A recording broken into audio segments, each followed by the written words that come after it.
Hello students, welcome to my YouTube channel. In this video lecture, I am going to answer all the questions from sample paper number 4, RK Bali Navigation book. This book belongs to the 4th revised edition. Even if you have any other revised edition books, no problem. All the questions from the sample papers are still the same. So let's start with question number 1. The duration of civil twilight is the time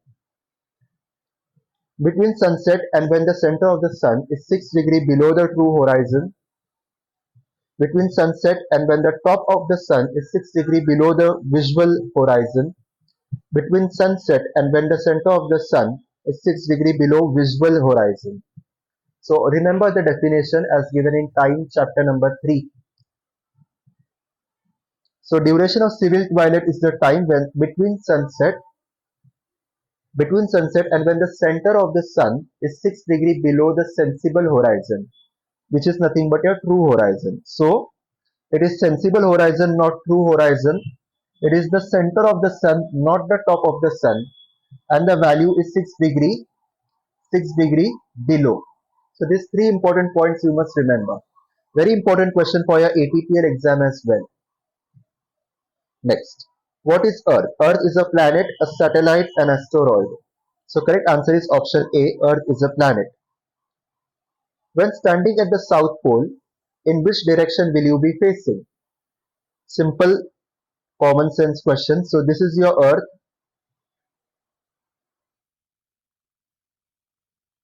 North Pole is here. South Pole is here. The north and south poles are nothing but a point.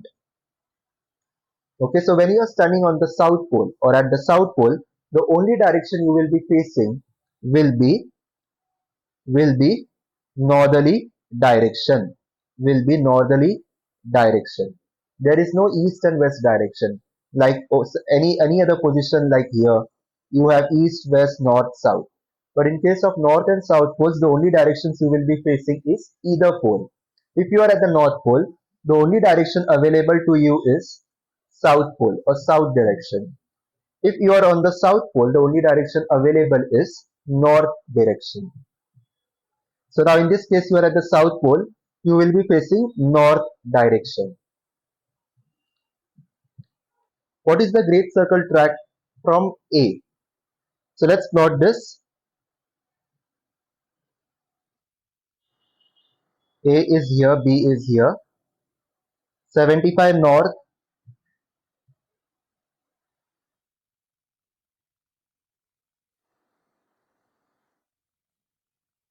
120 west,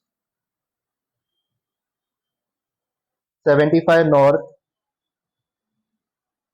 140 degree, 30 minutes west. So you are in the northern hemisphere. That means the great circle will pass through the nearest north pole like this, right?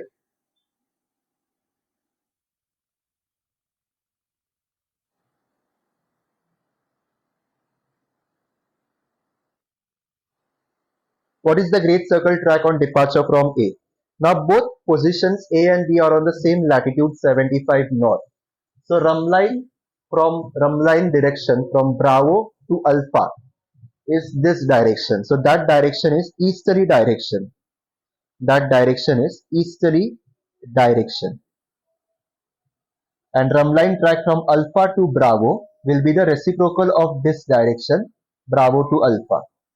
So Rumline at Bravo is 090. Rumline at Alpha is 270. Correct? Now we have to find great circle track at Bravo. Correction, great circle track at Alpha. We'll find both the tracks, no worries. So let's find out convergency first. Convergency is d long in degrees into sine of latitude. What is the difference between two longitudes? 140 degree 30 minutes minus 120 degree, that is 20 degree 30 minutes. Sine of 75. So into sine 75 is 19 degree 48 minutes. So convergency angle will be half of that, 9 degree 54 minutes, or approximately 10 degree. Approximately 10 degree. Okay. So convergency angle is 10 degree, the angle between great circle and rum line. So now rum line track, this big angle is 0, 9, 0. So this small angle, this small great circle angle will be how much? It will be equal to great circle track at D will be equal to rum line track at D minus convergency angle. So 0, 9, 0 minus 10, 0, 8, 0. Over here, great circle track at A will be this bigger angle, and it is made of two parts. This rum line plus this convergency part. So rum line track at A plus convergency angle 270 plus 10, 280. So the answer is 280. You can do this question without solving like this, just in your mind. Very simple. A day at a place as measured in local mean time, LMT time, starts when? So by definition, this question was asked in ATPL written exam. Local mean time is the time kept at a particular meridian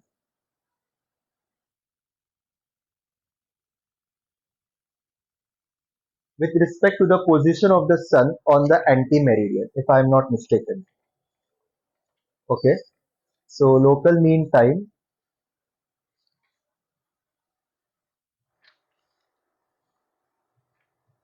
kept at a meridian with respect to sun position at observers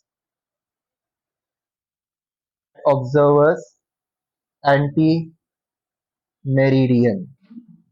So remember this definition by heart.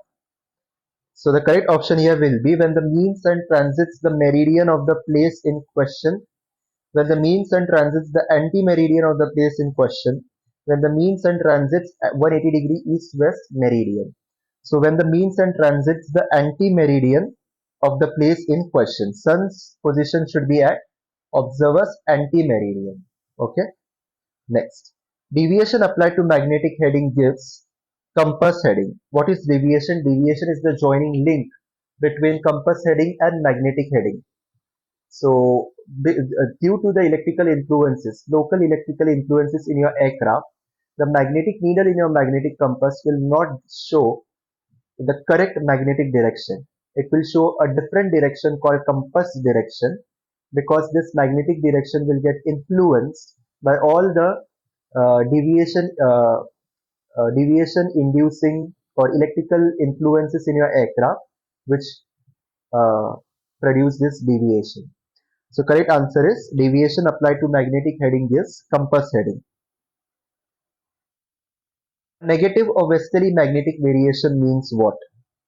So very important. Let's say this is the true north datum. Westerly variation means magnetic direction is to the west of true direction. Is to the west of true direction.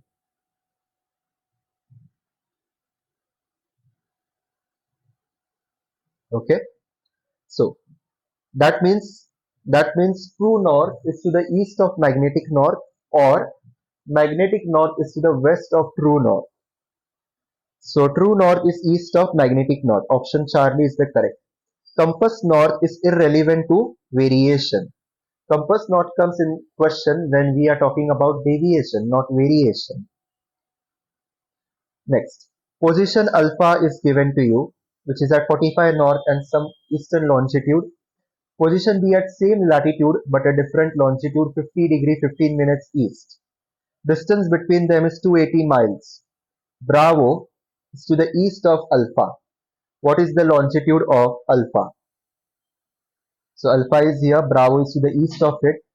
Both are placed at the same latitude, which is 45 north, 45 north, 50 degree 15 minutes east. We have to find this particular longitude. Now the distance between Alpha and Bravo is your rumline distance of 280. So rumline distance formula is d long in minutes into cos lat. So 280 equals to d long in minutes into cos 45. D long in minutes is 280 divided by cos 45.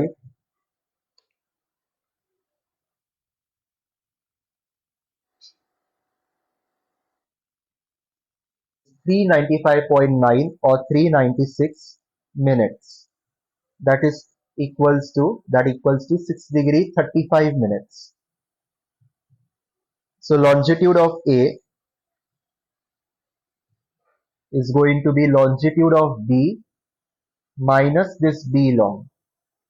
What is the D long? The difference between the longitudes, 6 degree 35 minutes. So 50 degree 15 minutes minus 6 degree 35 minutes. So 50 degree 15 minutes minus 6 degree 35 minutes is 43 degree 40 minutes east. So longitude of A is 43 degree 40 minutes east. Why have we subtracted this? Because alpha is to the east of Bravo. So longitude of alpha will be less than the longitude of Bravo. So 43 degree 40 minutes. Option alpha is the correct option. What is the longitude of a position 15 nautical miles to the east of this position? So there is, again similar to the previous question, there is one position A, let's say here.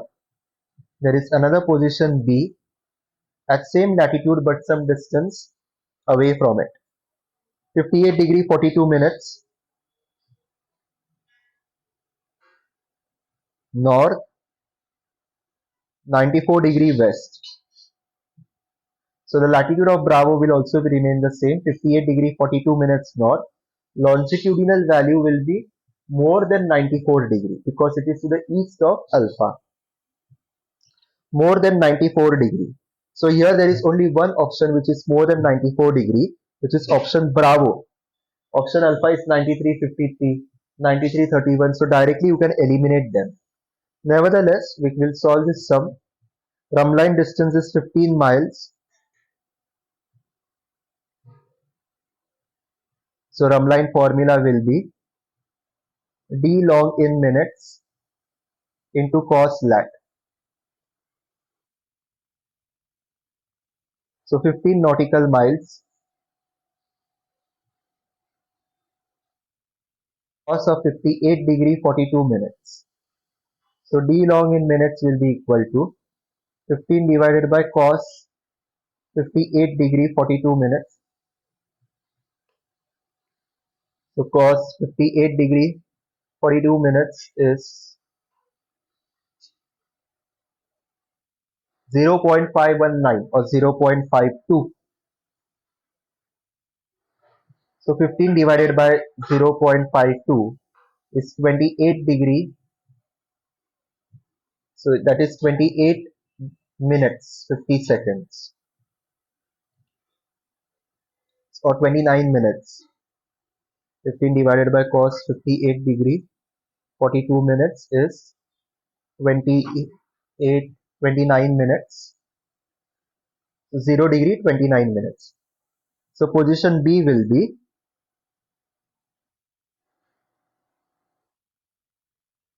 longitude A plus this B long. So that is longitude A is 94 degree west. Okay. So my bad. So this is in the western hemisphere. So it's western hemisphere. So longitude of Bravo will be less than 94. So we are going to subtract it. So pay attention in the exam. Don't do this like me.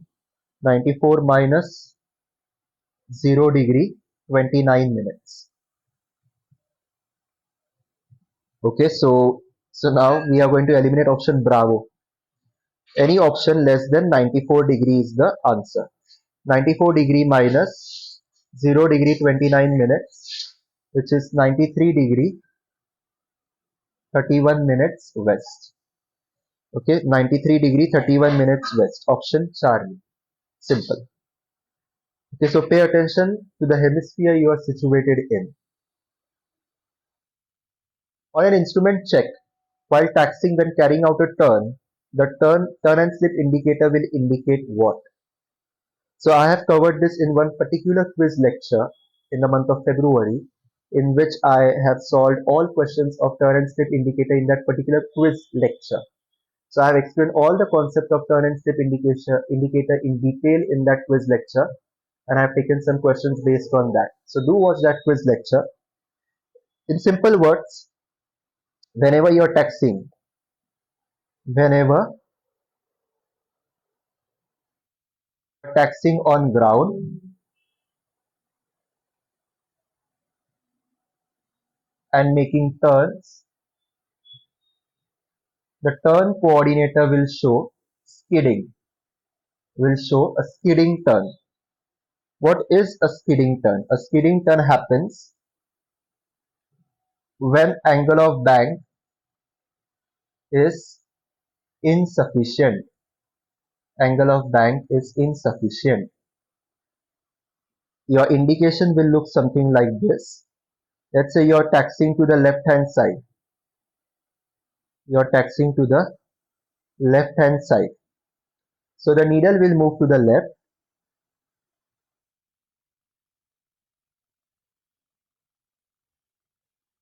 Okay, and the ball will move to the right hand side. This is an indication of a skidding turn. Now on the ground, whenever you turn, whenever you turn on the ground, let's say aircraft has to turn to the left hand side. It wants to go from this taxiway to a new taxiway. Okay, so when it has to make a left turn on the ground,